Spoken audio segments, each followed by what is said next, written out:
On the night of April 12, 46 BC, in the North African city of Utica, a Roman senator read Plato's Phaedo, the dialogue about the immortality of the soul, twice through. Then he lay down to sleep. His friends, who had been watching him with the particular, helpless attention of people who know what is coming and cannot stop it, quietly removed the sword from beside his bed. He woke, asked for the sword, was told that it had been taken for his safety. He said nothing, sent for a doctor, had his hand examined. He had wounded it earlier, and his friends hoped the wound would keep him occupied, would give him something to attend to that was not the decision they all knew he had made. He dismissed the doctor, found the sword himself, and died in Utica, at 49 years old, as the last significant military resistance to Julius Caesar's seizure of power collapsed around him. Unwilling to survive into a Rome that had abandoned, finally and completely, the republic he had spent his entire life defending. Cato the Younger, the great-grandson of Cato the Elder, whose Stoic virtue Cicero had celebrated. The man whom Caesar feared more than any general who had faced him in battle. The man whom Stoic philosophy would make into its exemplar of moral integrity. Not because he won, he did not win, but because he refused, at the final accounting, to pretend that losing was the same as being wrong. This is the story of the most uncompromising man in the history of Western philosophy. What he understood about integrity that Caesar's Rome and our own world finds almost impossible to accommodate. And what the question his life poses costs to answer honestly. There is a question that most people never ask themselves directly because the honest answer is too uncomfortable to sit with. The question is, what would I refuse to do regardless of the cost? What position, what principle, what commitment to what I believe is true and right would I maintain, not when it is easy, not when the social world confirms it, not when the outcome is favorable, but when everything available to me is telling me to let it go? Most of us, if we are honest, have never found out, because the cost of uncompromising integrity, the real cost, not the imagined cost, the actual price that the world extracts from the person who will not bend, is higher than the culture's stories about integrity suggest. The culture likes integrity in retrospect, in the biography, in the monument, in the comfortable distance of a life already finished that can be admired without requiring anything of the person doing the admiring. In the present tense, integrity is difficult, is isolating, is the experience of watching the people around you, intelligent, reasonable, decent people, make the accommodation that you cannot make, and finding the space between your position and theirs, widening with each accommodation, into a distance that is very difficult to cross over. Cato lived in that distance for his entire adult life and chose to die in it rather than pretend it had closed. Marcus Porcius Cato, Cato the Younger, to distinguish him from his famous great-grandfather, was born in 95 BC. He lost his parents young and was raised in the household of his uncle Livius Drusus.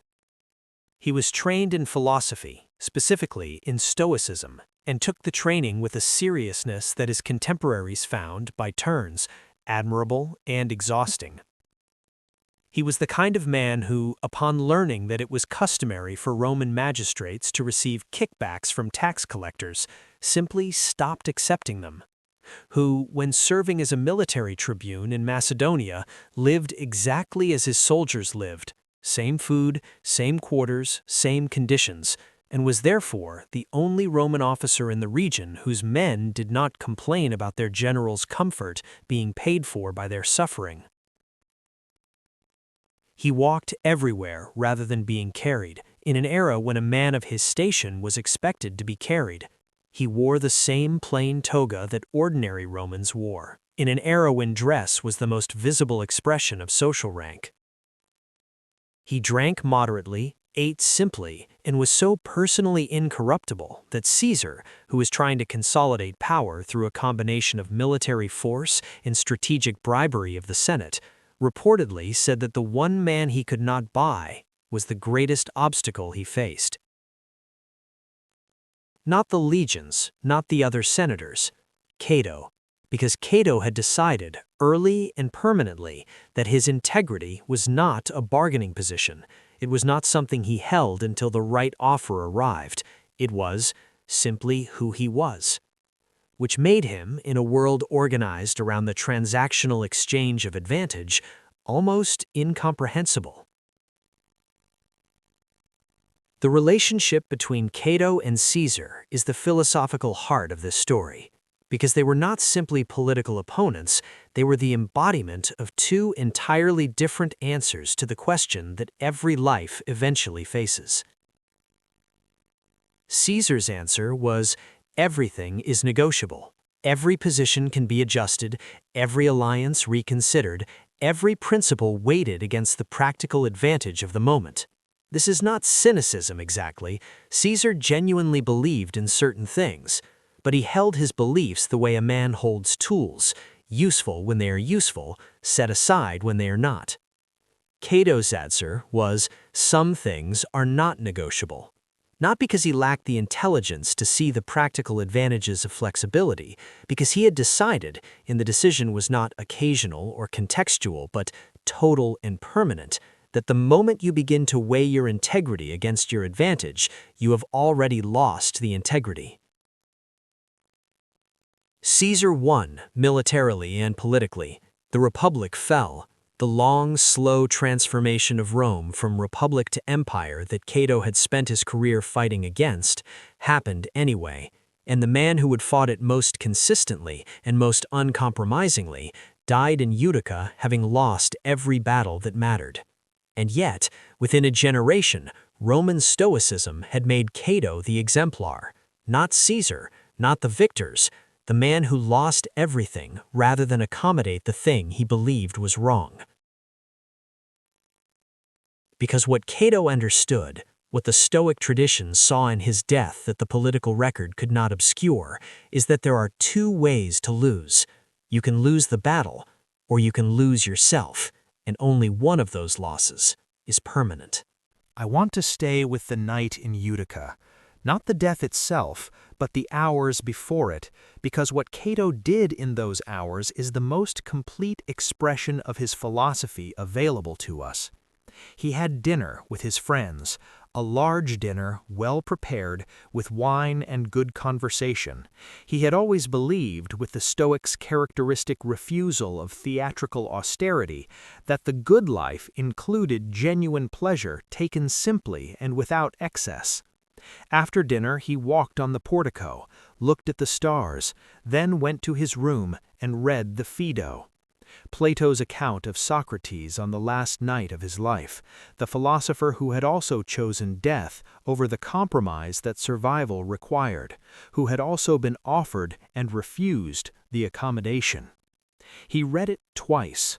Not, I think, for comfort, though perhaps for that too, but for the specific philosophical confirmation that the choice he was about to make was coherent, that it had a tradition, that the man who chooses the integrity of his position over the continuation of a life that would require him to abandon it is not making a tragic mistake, is making the most stoic choice available, the choice that says, the inner life, the character, the commitment to what I believe is true and right is worth more than the life that would require me to compromise it. He slept. His friends took the sword. He woke, found the sword, and died, as he had lived, without the accommodation. Now the bridge, and I want to be direct about what this bridge requires, because Cato's death is extreme in a way that makes the comfortable reading very tempting. The comfortable reading is, Cato was admirable but excessive. His uncompromising integrity was a kind of rigidity. Real wisdom involves knowing when to bend, when to accept the imperfect outcome, when to stay alive and fight from within, rather than making the grand gesture of refusal that produces a beautiful death and no practical change. This reading is available. It is not stupid. Cicero, who admired Cato enormously, essentially made this argument, that Cato was too good for the world he lived in, and that his goodness, taken to its logical conclusion, produced a death that served more as a symbol than as a strategy. But I want to offer the other reading. Not because Cato's specific choice is universally applicable. Most of us are not facing Caesar and will not be facing the literal choice between death and the abandonment of our principles, but because the question his life poses is universal. What is the thing, for you specifically, in the life you are actually living, that you will not trade? Not for comfort, not for social acceptance, not for the practical advantages of being less difficult, less principled, less inconveniently committed to what you believe is true.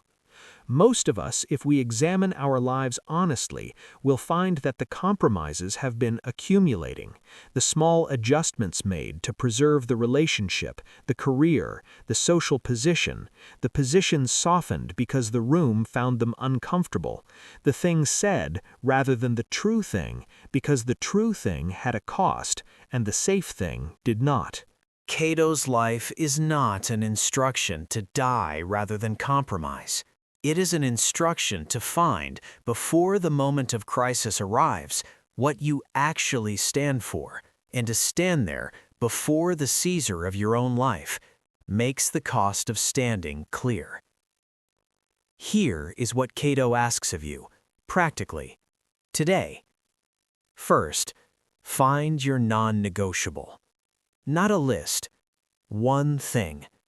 The position, the principle, the commitment to what you believe is true, that you would maintain not when it is convenient, but when maintaining it costs something real. Not what you think you should say when asked this question, the Cato answer. The thing that, if you were honest with yourself in the way Cato was honest with himself, sitting with the Phaedo at the end of everything, you would not trade for whatever the world is currently offering you to trade it for. Name it, in precise language, without the softening. This is the thing, and this is what it would cost to keep it, and I am choosing to keep it anyway. Second, audit the recent accommodations, not to condemn yourself for them, to see them with the clear, honest, Catonine eye that does not flinch from what it finds. The positions softened in the last year, the true things not said because the room would not receive them, the compromises made in the name of pragmatism that were actually made in the name of avoiding the cost of not compromising. Ask, which of these were genuine wisdom, the real flexibility of a person who updated their position based on new information or better argument, and which were the accumulation Cato was warning against, the small, reasonable, individually defensible surrenders that add up over time to a self that no longer recognizes what it was standing for. Third, take the unpopular position once, not on principle, not as a test of your integrity, not with the performed courage of someone who has decided to be difficult for its own sake, because it is what you actually believe. There is a conversation happening around you, in your workplace, in your family, in your community, where the room has arrived at a position that you believe is wrong, where the social pressure to agree is real and the cost of disagreeing is real, and the easy path is the one that costs nothing and produces the particular, slow, barely perceptible erosion of the self that Cato spent his life refusing.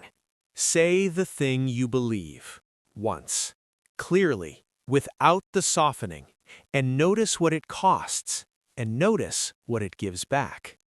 Fourth, read the Phaedo.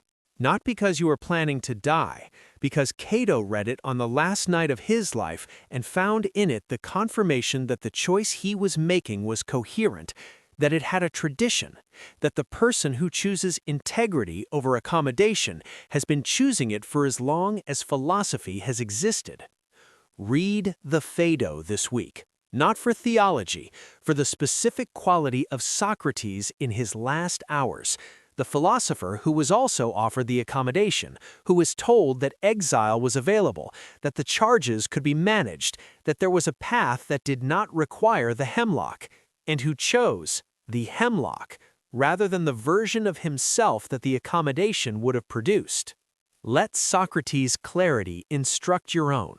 Let Cato's instructed further, not toward death, toward the specific, hard-won, completely adult certainty of knowing what you stand for before the Caesar arrives to offer you a reason to stand somewhere else. I want to close with what happened after Cato died. Caesar arrived in Utica and found him dead, and, according to the historians, said that he envied Cato the opportunity for so great a death. The victor, surrounded by the evidence of his victory, standing over the body of the man he had defeated in every military and political sense, expressing envy. Not for the dying, for what the dying meant, for the specific, irreplaceable quality of a life that had been lived with such complete, consistent, absolutely undeceived commitment to what it believed, that the ending was simply the final act of the same drama that every previous act had been. There was no discontinuity, no last-minute surrender, no version of Cato that appeared in those final hours that was different from the Cato who had declined the kickbacks and walked everywhere and worn the plain toga and said to Caesar across decades of political battle, "I do not accept your terms, not because I cannot see their practical advantages, because I already know what I am worth." Caesar won the battle. He did not win the argument. The argument Cato made, in the way he lived far more than in anything he said, is still running, still asking its question, still waiting for the honest answer. What are you worth? What, in the final accounting, the one that is coming for all of us, whether we face it as Cato faced it or otherwise, would you refuse to trade away for any offer the world can make? Here is the question Cato the Younger leaves us with today. Not from the monument, not from the comfortable retrospective admiration that history provides for the uncompromising dead, from the portico in Utica. From the man looking at the stars on the last night, who had read the Phaedo twice and was at peace. What is the accommodation you have been making, slowly, reasonably, with the best of practical justifications that is costing you something you cannot name, but can feel? And what becomes possible, not after the compromise, not on the other side of it, but in the moment you decide that this particular thing is not for sale? Leave that in the comments, because that answer, your Cato answer, made in the clear-eyed honesty of a private accounting, is not a small thing. It is the Phaedo, read twice before the gate, knowing exactly what you are choosing. I'll see you in the next one.